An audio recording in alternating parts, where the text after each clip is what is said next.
Bismillahirrahmanirrahim. Assalamu alaikum, dear audience.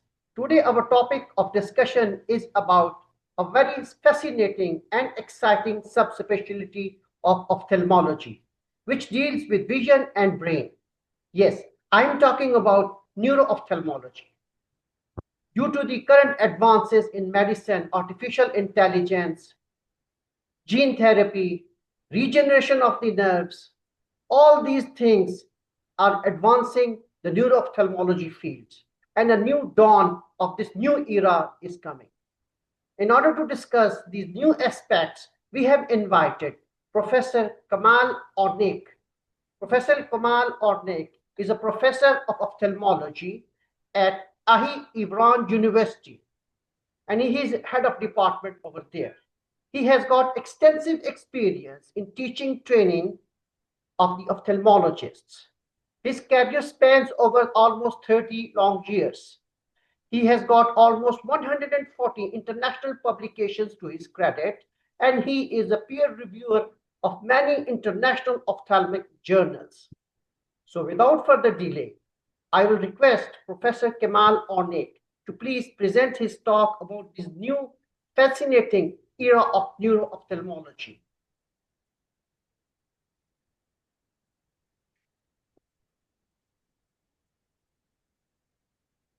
Can I start, Ali? Okay. I'm going to talk about tonight the new era in neuro-ophthalmology. Neuro-ophthalmology is one of the main interest areas in ophthalmology, as we know. In the last few decades, we have seen significant progress and innovations in ophthalmology, but these changes have slowly entered into the field of neuro-ophthalmology. However, in the last few years, any breakthrough in innovative translational diagnostics and treatments has emerged, accelerating progress in neuro-ophthalmology. Now, I'm going to try to give some information about this progress, giving in subtitles. One of them is ischemic stroke and thrombolytic treatments. For a long time,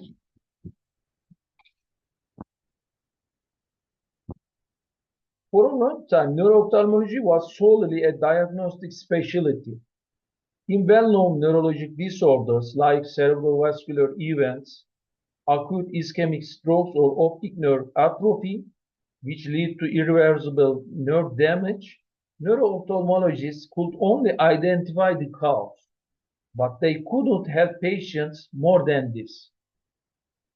Today, new thrombolytic drugs exceeded the traditional treatment for acute ischemic strokes.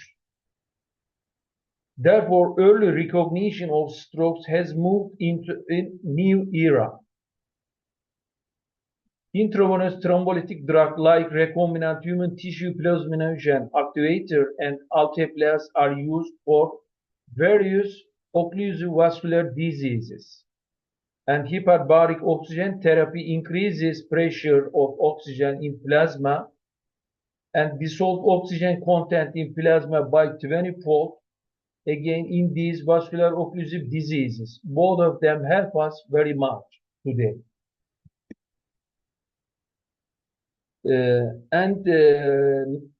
ischemic stroke centers are routine for the care of patients today who experience temporary vision loss or have an ischemic event and consult a neuro-ophthalmologist. Caring patients who have transient vision loss and had an ischemic stroke may easily be treated in these stroke centers today. Another progress is in neuroimmunology. Neuroimmunology is evolving to treat chronic orbital disorders that are often autoimmune or inflammatory. Monoclonal antibodies have made possible the treatment of many disorders that were previously untreatable or poorly treated. Significant progress occurred in the spectrum of treatments such as neuromyelitis optica and other blinding or paralyzing diseases, which required regular treatment with conventional immunosuppressive agents or corticosteroids. Neuromyelitis optica treatment has been among the biggest and most impressive innovations in neuro-ophthalmology today. B-cell depleting therapy is highly effective against relapsing forms of this disease. It is nearly the first-line treatment to protect against disability in primary progressive MS today. Also, gene therapy, neuroprotection, and cell-based treatments are evolving tremendously today. Gene therapy as treatment for any kind of disease was first approved by FDA for vision, for a rare form of inherited retinal dystrophy. There are ongoing trials for mitochondrial optic neuropathy and hereditary optic atrophy. Erythropoietin, for example, is a stimulant of erythropoiesis in response to hypoxia, but it reduces apoptosis in retinal ganglion cells. In animal models, the survival of retinal ganglion cells increased with intravitreal brimonidine. Another treatment recently in the market is ROCK inhibitors, as known. Intravitreal ROCK inhibitor immediately after the induction of anterior ischemic optic neuropathy were seen to prevent retinal ganglion cell death. There are also non-pharmacologic interventions like electrical stimulation in neuro-ophthalmology today. Neurostimulation treatments are interventional or non-invasive approach. Recent advances in the field of neurostimulation are improving patients affected by neuro-ophthalmologic diseases. They deliver an electrical stimulus to enhance the function of a nerve within a circuit.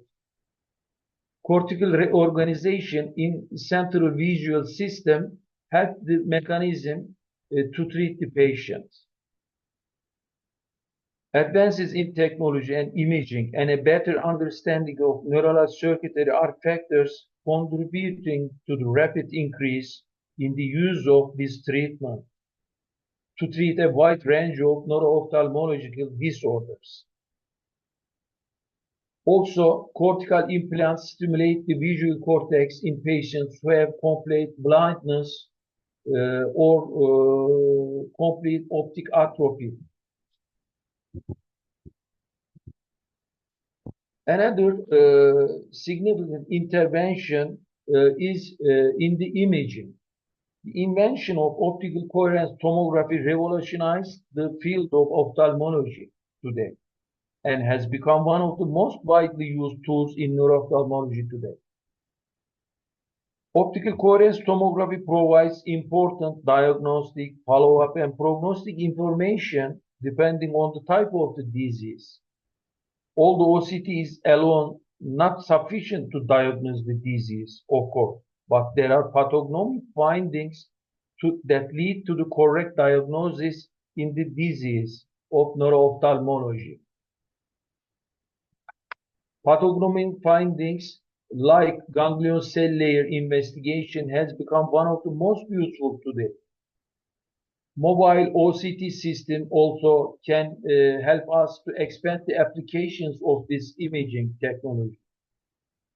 Artificial intelligence also may help non-vision specialists who cannot perform ophthalmoscopy today.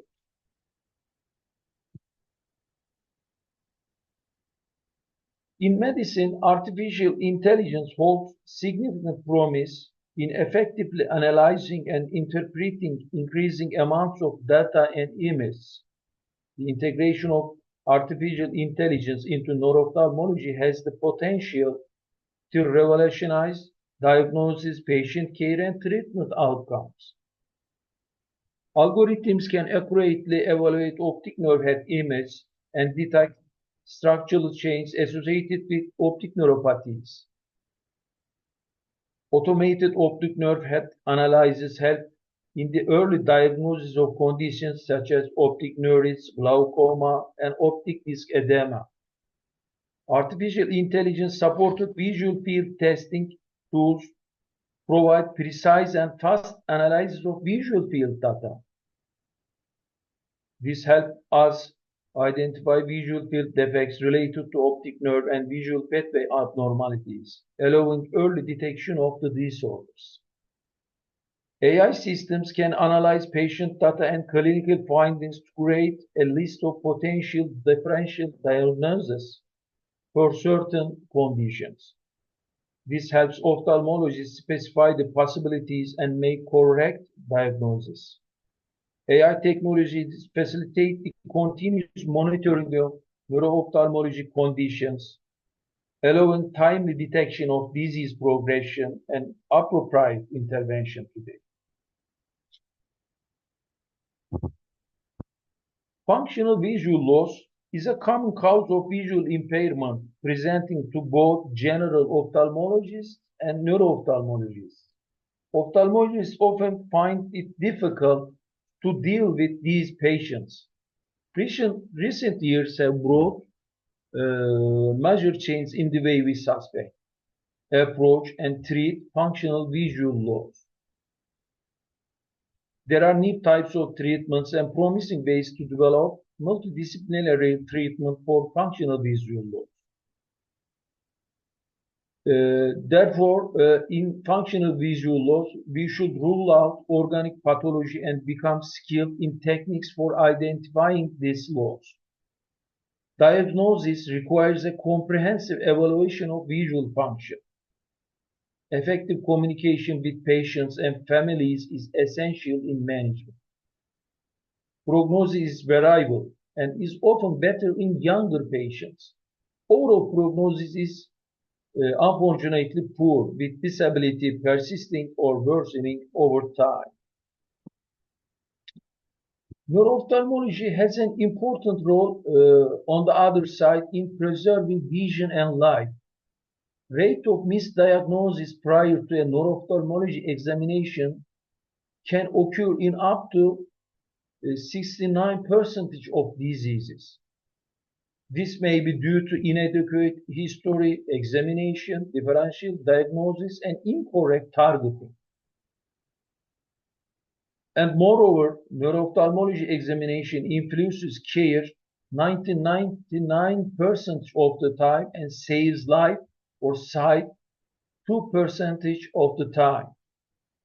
More than 1 to 3 of patients still experience delay in care.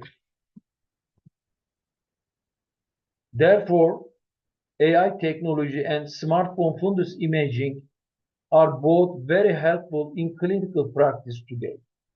Lower cost, portability, and easy image capture have equalized access to retinal imaging.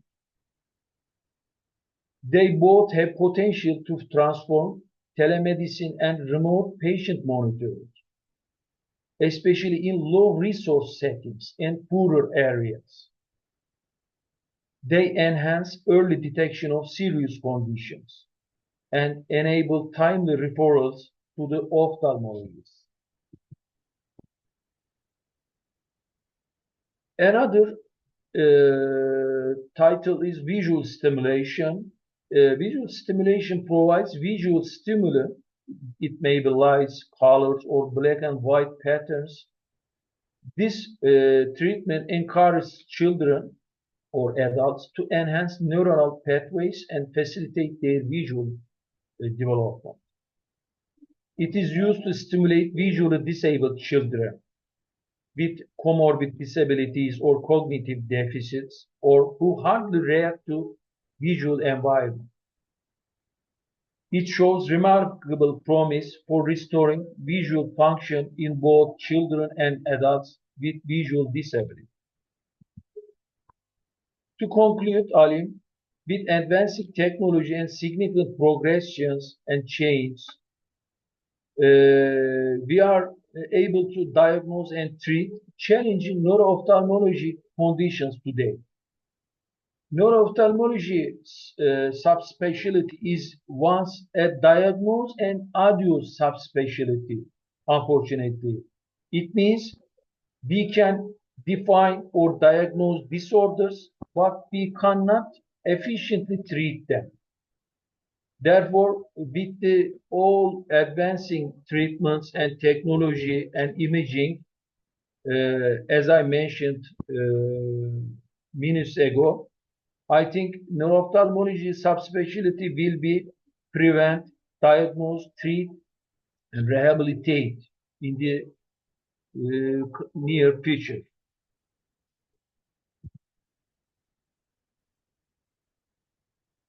Thank you very much. Thank you, Prof. It was really very informative, and you almost covered all the aspects. And also, you mentioned about the limitations of this field and the new challenges and new aspects. Everything you covered in this topic. Prof, when we talk about neuro-ophthalmology, one thing we are this is coming nowadays that about neuroprosthetics and visual cortical implants in severely damaged optic nerves. One thing about this, Prof, please. Cortical implant. And second thing, Prof, what about this neuroprotective role of brimonidine and erythropoietin, Prof? Okay. Retinal ganglion cells, as we know, are the site of several retinal and optic nerve pathologies, like glaucoma, ischemic optic neuropathy, and hereditary optic neuropathy. We know them. Most of the current medical approaches mainly target the possible cause of ischemia or apply neuroprotective agents because retinal ganglion cell death is the final consequence. Therefore, one of the recent treatment is erythropoietin, as we all know. It's a stimulant of erythropoiesis in response to hypoxia. It reduces apoptosis in retinal ganglion cells. Few studies tried intravitreal injection of erythropoietin, but all showed improvement in visual acuity. And in animal models, the survival of retinal ganglion cells increased with a single injection of intravitreal brimonidine. It also reduces intraocular pressure, as we know, but it may be difficult to isolate IOP with independent neuroprotective action of the drug. Another neuroprotective agent is ROCK inhibitors. If we give them immediately after ischemic optic neuropathy, it may prevent retinal ganglion cell death and improve visual function. You also asked about cortical implants.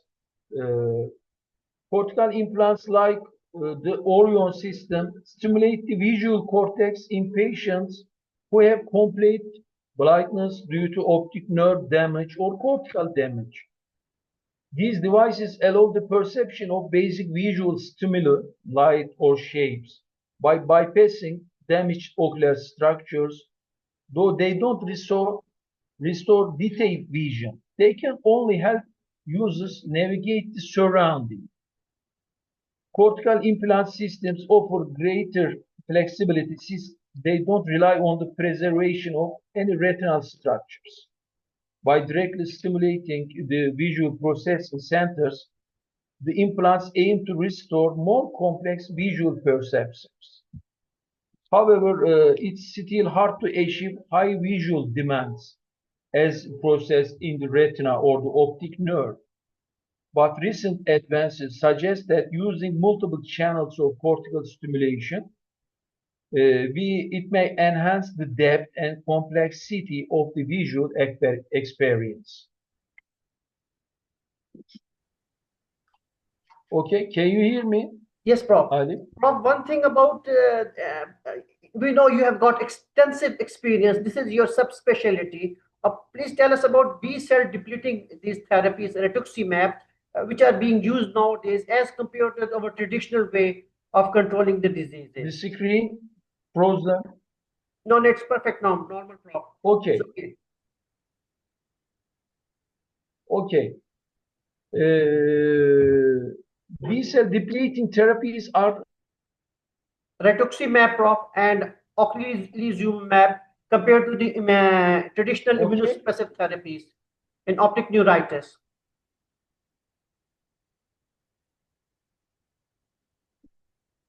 I can't properly hear you, Ali. Prof, how do B cell depleting therapies, rituximab, compare to traditional immunosuppressive therapies in preventing Okay, optic neuritis, okay, relapses? okay. Neuromyelitis optica spectrum disorders have gained attention in the recent years. They are characterized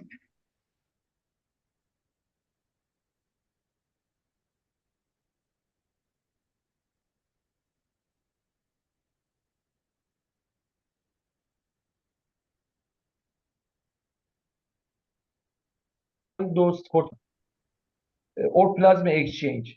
But preventive treatment is with immunosuppressive drugs and should be started as early as possible, of course. Apart from classical immunosuppressants like azathioprine, now biologic agents are increasingly used today.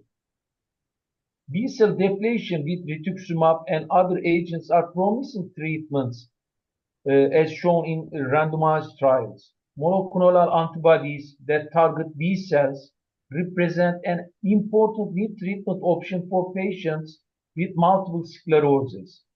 B cell depleting therapy is highly effective against relapsing forms of the disease and is also the first treatment approach to protect against disability in primary progressive MS today.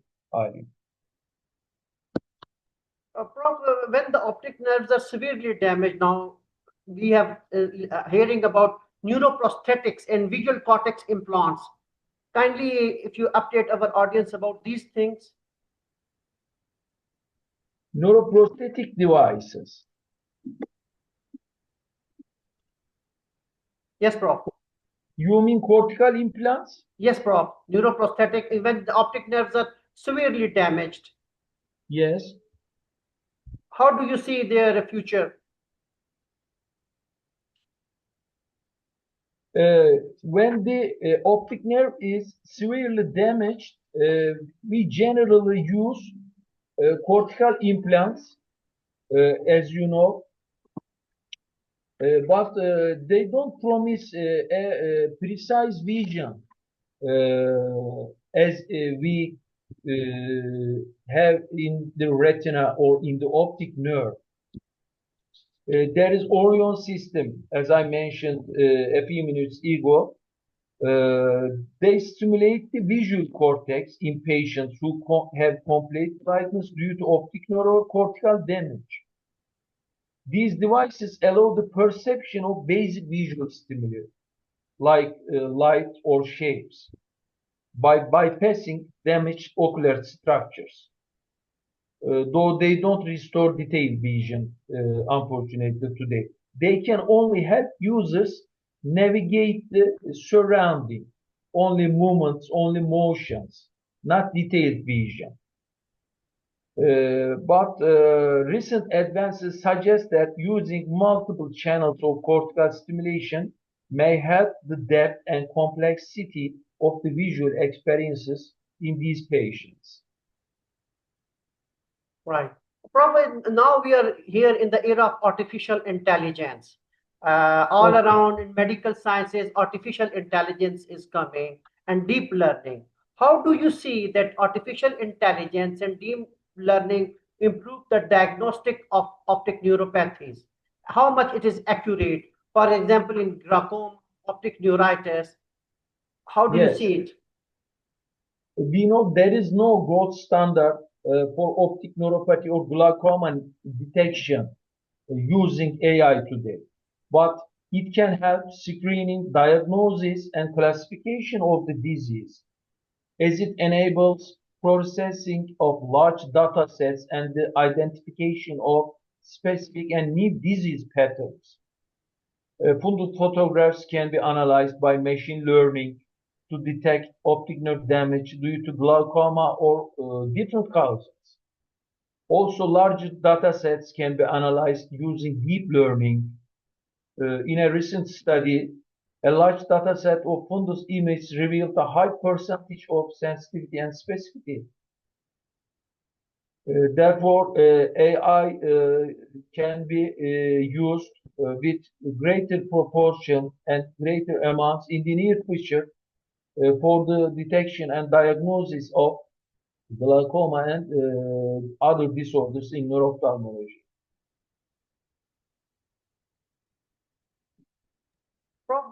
Whenever these optic nerves are damaged, how do you see now things are coming about neuromodulation? How do you see neuromodulation when optic nerves are damaged? This phenomena. Neuromodulation treatment is a kind of electrical stimulation, as we know. In optic nerve diseases, visual stimulation and neuromodulation are currently used both for cortical disorders and optic nerve disorders. Neuromodulation treatment is mainly used in neurological diseases, but in the recent years, we see them in the neuro-ophthalmology area more effectively. The extent of residual vision, as we know, in optic nerve disease depends on the number of surviving retinal cells, as well as cortical reorganization. Cortical reorganization in central visual system is an important mechanism of recovery by functional circuits or learning mechanisms. Non-invasive brain stimulation has already been used for the rehabilitation of different neurological diseases affecting the motor system, memory, language, or cognition. It includes different protocols of transcranial, alternating, or direct current stimulation to alter brain stability. Reorganization of brain networks, so-called neuromodulation, was observed in optic neuropathy patients who underwent brain stimulation therapy. This treatment was also reported in the studies to improve visual and cognitive deficits in patients suffering from long COVID disease. Right, Prof. Prof, well, it was a very informative talk with you, and you explained everything regarding this neuro-ophthalmology and answered our questions in detail. I know you were very busy today. You had your surgical list, and even then Yes. you gave time to us, and you explained all these things in detail. On the behalf of my audience, channel, WhatsApp group, and international audience, I want to thank you for giving us time and teaching and educating our audience. Thank you, Prof. And we Thank are you very looking much. forward to more lectures to learn from your experience. We know you are an authority on this very challenging field of neuro-ophthalmology. Thank you very much. It was a great pleasure to be with you tonight, Ali. I hope we can make different lectures, talk about different topics in the future. Thank you, Thank you Prof. very much. Thank you, Prof. Thank you.